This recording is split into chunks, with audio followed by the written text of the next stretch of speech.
Hello friends, most welcome to our YouTube channel Win academy Bhadohi. So friend, इस video में हम देखेंगे कि बौद्ध धर्म के बारे में, बौद्ध धर्म से क्या क्या क्वेश्चन बनता है इसको हम देखेंगे और बौद्ध धर्म के बारे में हम पढ़ेंगे। पिछले वीडियो में हम जैन धर्म के बारे में कंप्लीट चर्चा किए थे। तो देखिए, बौद्ध धर्म का प्रारंभ किसने किया था? महात्मा बुद्ध ने किया था। यानी कि संस्थापक बौद्ध धर्म के कौन है? महात्मा बुद्ध हैं। इनके बचपन का नाम सिद्धार्थ था। इनका जन्म कहाँ पर हुआ था? 563 ईसा पूर्व नेपाल के लुम्बिनी, जो कि कपिलवस्तु में है। इनके पिता का नाम सुद्धोधन था तथा माता का नाम क्या था? महामाया था, जो कि कोड़िय वंश थी। जन्म के 7वें दिन ही महामाया, जो उनकी माता थी, उनकी मृत्यु हो गई। उसके बाद इनका लालन पालन इनकी मौसी प्रजापति गौतमी ने किया था। इसीलिए प्रजापति गौतमी को इनकी सौतेली माँ भी कहते हैं। इनकी पत्नी का नाम यशोधरा था। 16 वर्ष के थे तभी इनकी शादी हो गई थी। इनके पुत्र का नाम राहुल था। यही क्वेश्चन पूछता है इनके परिचय के बारे में। तो महात्मा बुद्ध का अदर नेम भी है, जैसे इन्हें तथागत भी कहते हैं, कनक मुनि कहते हैं और शाक्य मुनि भी कहते हैं। इन्हें लाइट ऑफ एशिया भी कहा जाता है। यानी कि एशिया का ज्योतिपुंज किसे कहते हैं? यानी कि एशिया का लाइट ऑफ एशिया किसे कहते हैं? तो महात्मा बुद्ध यानी कि सिद्धार्थ को कहते हैं। इन्होंने नगर भ्रमण के दौरान चार चीज़ों को देखा। 1 2 3 4, हाँ, 4 चीज़ों को देखा। पहला था बीमार व्यक्ति, दूसरा बूढ़ा, तीसरा लाश, चौथा सन्यासी। और 29 वर्ष की आयु में इन्हें वैराग्य उत्पन्न हो गया और वो घर को त्याग दिए। तो जब घर को त्यागे थे तो इस क्रिया को क्या कहते थे? महाभिनिष्क्रमण कहते थे। महाभिनिष्क्रमण। और जब घर त्याग दिए और साधु बनकर घूम रहे थे इधर उधर, तब उनको मिले अलार कलाम। क्या कौन मिला? अलार कलाम। तो इनके पूछता है इनको जो अलार कलाम इनके गुरु, मतलब एक इंसान मिला, उसको इन्होंने गुरु माना और उनसे उन्होंने साख्य दर्शन की शिक्षा लिया। क्या लिया? साख्य दर्शन की शिक्षा किससे लिया? अपने गुरु अलार कलाम से। लेकिन पूछता है योग दर्शन की शिक्षा किससे लिया था सिद्धार्थ ने, यानी कि महात्मा बुद्ध ने? तो वो रुद्रकराम से लिया था। तो आगे देखते हैं, ज्ञान प्राप्ति इनको कहाँ पर हुई थी? गया के फाल्गु नदी के तट पर पीपल वृक्ष के नीचे वैशाख पूर्णिमा के दिन ज्ञान की प्राप्ति इनको हुई थी। ज्ञान प्राप्ति के बाद जो महाबोधि जो वृक्ष था वो पीपल का, उसी पीपल को हम कहने लगे महाबोधि वृक्ष कहलाया। इस पीपल का वृक्ष महाबोधि वृक्ष कहलाया। और यह स्थान जो था वो गया पहले था। तो इन्होंने जब ज्ञान प्राप्त किया तो इसी को हम बोध गया कहने लगे। ज्ञान प्राप्ति के बाद जो सिद्धार्थ थे उनको तब महात्मा बुद्ध कहा गया। ये देखिए, बहुत इंपॉर्टेंट, यहाँ से 2-3 क्वेश्चन बनता है। आगे हम देखते हैं, इन्होंने पहला उपदेश सारनाथ में दिया। तो पहला उपदेश जब दिया सारनाथ में तो उसे हम कहते हैं धर्मचक्र प्रवर्तन। क्या कहते हैं? धर्मचक्र प्रवर्तन। और सर्वाधिक उपदेश पूछता है तो इन्होंने सर्वाधिक उपदेश कहाँ पर दिया? श्रावस्ती में दिया। श्रावस्ती कहाँ पर है? कौशल देश की राजधानी है। और किस भाषा में दिया? पाली भाषा में। जबकि महावीर स्वामी प्राकृतिक भाषा में दिए थे, लेकिन बुद्ध पाली भाषा में उपदेश दिए थे। इनका अंतिम उपदेश कुशीनगर में दिया गया। श्रावस्ती में ही इन्होंने अंगुलीमाल डाकू को शिक्षा दिए थे। अंगुलीमाल डाकू जो महर्षि वाल्मीकि नहीं था, वहीं वो रहता था, वहाँ पर सबका ड्राइवर बना रहता था। जो जाता था उसको मार के उसका अंगुली पकड़ के मतलब गले में डाल लेता था। तो उसको शिक्षा कौन दिया था? महात्मा बुद्ध दिए थे। किसको शिक्षा दिए थे? अंगुलीमाल डाकू को। इनके शिष्य कौन था? आनंद और उपाली था। पहली महिला बौद्ध धर्म अपनाने वाली कौन थी? गौतमी थी। सेकंड महिला कौन थी? अम्रपाली थी, जो बौद्ध धर्म अपनाई थी। पहला पुरुष जिन्हें बौद्ध धर्म अपनाया था तपस्सु। और सेकंड आदमी कौन था? मल्ली था। महात्मा बुद्ध ने 4 वचन दिए। इनका 4 वचन क्या था उसको देखते हैं। संसार दुखों से भरा हुआ है। दूसरा था सभी के दुखों का कोई न कोई कारण है। दुख का कारण इच्छा है। यानी इंसान अगर इच्छा ना करे तो उसे कोई भी दुख ना हो, लेकिन इच्छा होती है तो इच्छा का मेन कारण क्या है? दुख। कौन बताया? महात्मा बुद्ध ने बताया। इच्छा पर नियंत्रण अगर पाया जा सकता है। उन्होंने कहा कि अगर इंसान अपनी इच्छा पर नियंत्रण पा ले तो उसे मोस्टली ज़्यादा दुख नहीं होगा, लेकिन मोस्टली कोई अपनी इच्छा पर नियंत्रण पाता ही नहीं है। और देखिए, दुख का कारण कुछ ना कुछ तो होता ही है और संसार दुखों से भरा हुआ है। और इन्होंने देखिए 8 मार्ग दिए, जिसे हम अष्टांगिक मार्ग कहते हैं। तो मुझे याद था इसलिए इसको हम लिखे नहीं। देखिए, बुद्ध ने अष्टांगिक मार्ग दिए। अष्टांगिक मार्ग किस लिए दिए? बुद्ध ने अपनी इच्छा पर नियंत्रण, कहा गया कि इससे दुखों का मेन कारण इच्छा है, तो उन्होंने अष्टांगिक मार्ग दिया कि जो इसको अपनाएगा, तो इच्छा पर नियंत्रण करने के लिए उन्होंने 8 अष्टांगिक मार्ग दिए। कह रहा है जो इसको अपनाएगा उनको ज़्यादा दुख नहीं होगा। यानी कि इच्छा पर नियंत्रण करने के लिए उन्होंने 8 अष्टांगिक मार्ग दिया। तो पहला क्या था? सम्यक दृष्टि था। आप लोग ध्यान सुनिए। सम्यक दृष्टि था। दूसरा क्या था? सम्यक संकल्प था।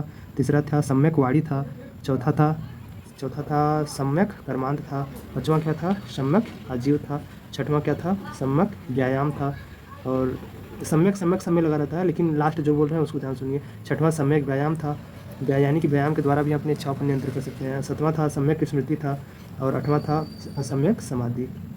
तो इन्होंने ये 8 प्रकार के अष्टांगिक मार्ग दिए। और बुद्ध ने निर्वाण प्राप्ति को सरल बनाने के लिए 6 शीलों पर बल दिया। 10 सीलों पर बल दिया। वो 10 सील कौन कौन से हैं यहाँ पर हम देखते हैं। जैसे मोस्टली जो जैन धर्म था 5 तो वही था और 5 और ऐड कर दिए थे। जैसे पहला है अहिंसा, दूसरा है सत्य, तीसरा है अस्तेय, अस्तेय को हम कहते हैं चोरी न करना, और चौथा था अपरिग्रह, अपरिग्रह उसमें भी था जैन धर्म में। अपरिग्रह मतलब होता है किसी प्रकार की संपत्ति न रखना। पाँचवा है मद्य सेवन न करना, मद्य सेवन मतलब कि दारू वारू ना पीना, हर समय भोजन न करना। छठवां था यानी कि एक फिक्स टाइम पर भोजन करना चाहिए।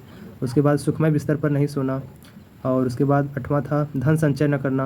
8वां क्या था? धन संचय न करना। 9वां क्या था? स्त्रियों से दूर रहना, और 10वां था नृत्य गान से दूर रहना, जिसे हम शुद्ध भाषा में ऑर्केस्ट्रा कहते हैं। और फिर बौद्ध धर्म ये 3 रत्न हैं, बुद्ध धम्म संघ। कहते हैं नहीं, बौद्ध धर्म में आप बौद्ध मठ में चले जाएंगे तो वहाँ पर हमेशा उच्चारण होता रहा, बुद्धम शरणम गच्छामि, धम्मम शरणम गच्छामि, संघम शरणम गच्छामि।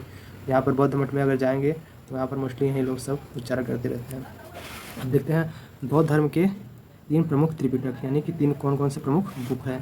पहला है सुत्त पिटक। क्या है? सुत्त पिटक। ये सबसे बड़ा है, यह सबसे बड़ा एवं प्रमुख पिटक है।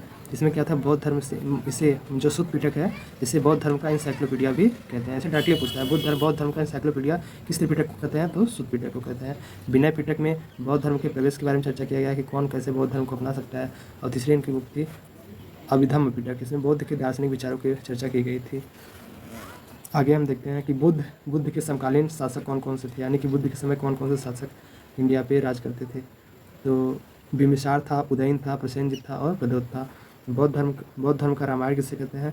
बुद्ध चरितम को, जिसे किसने लिखा था? अशोक घोष ने लिखा था। इस धर्म में प्रवेश की मिनिमम एज, यानी कि कोई भी अगर बौद्ध धर्म अपनाना चाहे तो कम से कम उसकी आयु 15 वर्ष होनी चाहिए। और महात्मा बुद्ध की जो मृत्यु हुई थी यूपी के कुशीनगर में 483 ईसा पूर्व में हो गई थी। इनका जब मृत्यु हुई तो इसे क्या गया? परिनिर्वाण। देखिए ध्यान सुनिए, जब वो सबसे पहली बार अपना घर त्यागे थे तो उसे महाभिनिष्क्रमण कहा गया, और जब पहली बार उपदेश दिए तो उसे धर्म चक्र प्रवर्तन कहें, और लास्ट में जब इनकी मृत्यु हुई तो उसे महापरिनिर्वाण कहें। ये तीनों क्वेश्चन पूछता है। यहाँ पे देखिए कुछ और लिखा है, अंतिम संस्कार मल्ल महाजनपद के राजाओं ने धूमधाम से किया था। किसका अंतिम संस्कार? महात्मा बुद्ध। अब देखिए यहाँ से बहुत खूब क्वेश्चन पूछता है, इसको ध्यान से देखेंगे हम। महात्मा बुद्ध की मृत्यु के बाद बौद्ध धर्म के प्रचार के लिए 4 बौद्ध समिति का आयोजन किया गया। पहला, दूसरा, तीसरा, चौथा। कैसे में याद किया वो बता रहे हैं। पहला 483, 383, 255 प्रथम शताब्दी ईसा पूर्व, और अजातशत्रु, कालाशोक, अशोक, कनिष्क। और यहाँ पर हुआ राजगीर में पहला हुआ, दूसरा वैशाली में, तीसरा पाटलिपुत्र, चौथा कुंडलवन में। देखिए इसका क्या फार्मूला बनाए थे? रा वै पाकू, यानी कि राजगीर, वैशाली, पाटलिपुत्र, कुंडलवन। और कौन किस किस के शासनकाल में संगीति हुई थी? अजातशत्रु, कालाशोक, अशोक और कनिष्क। इसे राजा रा वै पाकू और अकाक कह सकते हैं। तो पहला डायरेक्टली ऐसे पूछता है, पहली बौद्ध संगीति का आयोजन कहाँ पर हुआ था? राजगृह में। किसके शासनकाल में? अजातशत्रु में। कब? अजातशत्रु के शासनकाल में। कब हुआ था? 483 ईसा पूर्व में। ऐसे चारों पूछता है। तो देखिए चतुर्थ बौद्ध संगीति के बाद बौद्ध धर्म 2 भागों में बट गया था। कौन कौन से भागों में बटा था? तो हीनयान, पहला हीनयान, दूसरा महायान। तो हीनयान में क्या था? हीनयान में बहुत ही स्ट्रिक्टली था, महात्मा बुद्ध जो भी उपदेश दिए थे इसको कोई कुछ भी परिवर्तन नहीं कर पाता था। और महायान क्या था? थोड़ा बहुत इसमें फ्लेक्सिबल था, फ्लेक्सिबल था, इसमें थोड़ा बहुत आधुनिक समय के अकॉर्डिंग इसमें कुछ चेंजेस भी कर सकते थे। इसलिए ज़्यादातर लोग महायान शाखा को ही अपनाए। महायान देखिए आगे चलकर वज्रयान शाखा में भी टूट गया था। अब यहाँ से देखिए बहुत इंपॉर्टेंट क्वेश्चन पूछता है, नालंदा विश्वविद्यालय में महायान की शिक्षा दी जाती थी। इसके संस्थापक कौन थे? कुमार गुप्त थे। इसको कौन से ध्वस्त करा दिया था? जब ये बौद्ध धर्म खत्म हुआ तो जब बाहरी शासक आए विदेशी, तो बख्तियार खिलजी था। बख्तियार खिलजी ने नालंदा विश्वविद्यालय को ध्वस्त करा दिया था चंद्रगुप्त के समय, कुमार गुप्त के समय, चंद्रगुप्त के समय शायद आए थे। आगे देखेंगे। और भागलपुर में स्थित विक्रमशिला विश्वविद्यालय में वज्रयान शाखा की शिक्षा दी जाती थी। और इसे किसने बनवाया था? भागलपुर में जो विक्रमशिला विश्वविद्यालय इसे धर्मपाल ने बनवाया था। और औदंतीपुरी विश्वविद्यालय में महायान की शिक्षा दी जाती थी। इसके संस्थापक कौन थे? गोपाल थे। तो देखिए बौद्ध धर्म के बारे में कुछ मिसलिनियस चीज़ें हैं जिसको हमें जानना जरूरी है। कान्हेरी की शैलकृत गुफा में 11 सिर एवं 4 भुजाओं की महात्मा बुद्ध की प्रतिमा का अंकन मिला है। कहाँ पर मिला है? कान्हेरी की गुफाओं में। दूसरा है सारनाथ में स्पर्श मुद्रा में प्रतिमा मिली है। किसकी मिली है? बुद्ध की। यानी सारनाथ जो जगह है बनारस में, यहाँ पर बुद्ध की प्रतिमा मतलब लेटे हुए, यानी कि भूमि पर स्पर्श करते हुए उनकी प्रतिमा मिली है। लेकिन बुद्ध की खड़ी प्रतिमा कुषाण काल में बनाई गई थी। बुद्ध को देवता का स्थान कनिष्क के समय में दिया गया था। जबकि हम पढ़े भी थे कि जैन धर्म, बौद्ध धर्म यानी कि महावीर स्वामी और गौतम बुद्ध दोनों मूर्ति पूजक के विरोधी थे। लेकिन प्रेजेंट टाइम में देखा जाए तो वो सबसे ज़्यादा मतलब इन्हीं की मूर्ति का पूजा किया जाता है, बौद्ध धर्म की, यानी महात्मा बुद्ध का। और भारत में सबसे पहले अगर किसी मानव प्रतिमा की पूजा की गई तो वह थी महात्मा बुद्ध की। यहाँ लिखा भी है महात्मा बुद्ध की मूर्ति की पूजा की गई और इसी के साथ मूर्ति पूजा की नींव रखी गई थी, जबकि यहीं विरोधी इसके थे तब पर भी। बुद्ध की 80 फीट की प्रतिमा बोध गया मिली। कौन बनवाया था? जापानियों ने बनवाया था। बुद्ध की प्रथम मूर्ति शैली मथुरा शैली में थी। अभी हम शैली पढ़ेंगे, मथुरा शैली, नागर शैली और भी शैलियाँ हैं हम पढ़ेंगे। मंदिर की शैली, मंदिर का अलग है, मूर्ति का अलग है शैली, हम उसको आगे पढ़ेंगे भी। उसके बाद बुद्ध की सर्वाधिक मूर्ति गांधार शैली मिली है, यानी कि जो मथुरा शैली थी वो लाल पत्थर बनाई जाती थी, गांधार शैली काले पत्थर पर बनाई जाती थी। जैसे अभी जो राम की मूर्ति अयोध्या में बनी गई है वो गांधार शैली में बनी है, आप लोग देखेंगे काले पत्थर से बनाई गई है। धार्मिक जुलूस का प्रारंभ बौद्ध धर्म से हुआ था। बौद्ध धर्म अपनाने वाले कुछ प्रमुख शासक थे। देखिए, अशोक ने बौद्ध धर्म अपनाया था और अपनी बेटी और बेटा को प्रचार करने के लिए श्रीलंका भेजा था। कनिष्क भी बौद्ध धर्म अपना लिया था। नागार्जुन, अश्वघोष, वसुमित्र। देखिए, अशोक ने, देखिए आगे भी लिखा है, अशोक बौद्ध धर्म के प्रचार के लिए अपने बेटा महेंद्र और बेटी संघमित्रा को श्रीलंका भेजा था। नाम इनका महेंद्र और संघमित्रा। महात्मा बुद्ध का जन्म, ज्ञान प्राप्ति एवं मृत्यु तीनों देखिए वैशाख अप्रैल माह पूर्णिमा के दिन हुई थी। क्या संजोग था? बौद्ध धर्म से जुड़े कुछ चिन्ह थे, जैसे गर्भ हाथी से रिलेटेड था, जन्म कमल से रिलेटेड, गृह त्याग घोड़ा से रिलेटेड, युवा अवस्था साठ से रिलेटेड और ज्ञान प्राप्ति पीपल, फर्स्ट उपदेश चक्र से जुड़ा चिन्ह था। समृद्धि शेर से था, निर्माण पदचिन्ह से, मृत्यु स्तूप से। अब हम जैन धर्म और बौद्ध धर्म से रिलेटेड कुछ समानता देखते हैं। क्या क्या दोनों में समानता था? दोनों ने मोक्ष प्राप्ति एवं पुनर्जन्म में विश्वास किया, यानी कि जैन धर्म और बौद्ध धर्म दोनों ने मोक्ष प्राप्ति तथा पुनर्जन्म में विश्वास किया। दोनों ने मूर्ति पूजा तथा भगवान के अस्तित्व का विरोध किया। देखिए यहाँ पर बताए थे, मूर्ति पूजा और भगवान के अस्तित्व का विरोध किया, यानी कि उन्होंने कहा कि मूर्ति से पूजने से कोई मतलब नहीं है, भगवान का कोई अस्तित्व नहीं है। दोनों ने कर्मकांड का विरोध किया। मृत्यु के बाद का जो प्रोसेस नहीं होता है अंतिम संस्कार, उसी कर्मकांड करते हैं। दोनों ने इसका विरोध किया और दोनों हिंदू धर्म से टूटे थे। और उसमें देखिए कुछ अंतर भी है दोनों में। जैन धर्म ने पुनर्जन्म का कारण आत्मा को बताया, यानी कि जैसे इंसान कोई मरता है तो जब दोबारा जन्म लेता है तो उन्होंने बताया कि उसका मेन कारण आत्मा है। जबकि बौद्ध धर्म ने इच्छा को बताया कि कोई इंसान की इच्छा पूरी नहीं रहती तो उसको पूरी करने के लिए वो फिर से जन्म लेता है। जैन धर्म ने मोक्ष प्राप्ति यानी कि प्राण त्यागने के लिए सलेखना विधि अपनाया। सलेखना विधि होता था, बिना खाए पिए 10-5 दिन रहते थे, मर जाते थे। और बौद्ध धर्म ने अष्टांगिक मार्ग अपनाया। अष्टांगिक मार्ग हमने अभी पढ़ा है कि इसे सम्यक दृष्टि, सम्यक संकल्प, सम्यक वाणी, सम्यक कर्मांत, सम्यक आजीव, सम्यक व्यायाम, सम्यक स्मृति और सम्यक समाधि। तो उन्होंने अष्टांगिक मार्ग को अपनाया। जैन धर्म में ज्ञान प्राप्ति को कैवल्य कहा गया, जबकि बौद्ध धर्म में ज्ञान प्राप्ति को मोक्ष कहा गया। तो यहाँ पर हमारा जैन धर्म बौद्ध धर्म खत्म होता है। अब हम अगले वीडियो में हम कुछ क्वेश्चन करेंगे इससे रिलेटेड और आगे फिर हम पढ़ेंगे कुछ और प्रमुख धर्म है, उसके बाद हम मगध साम्राज्य पढ़ेंगे। तो वीडियो यहीं एंड करते हैं। अगर अच्छा लगा हो तो like, subscribe and share. Thanks.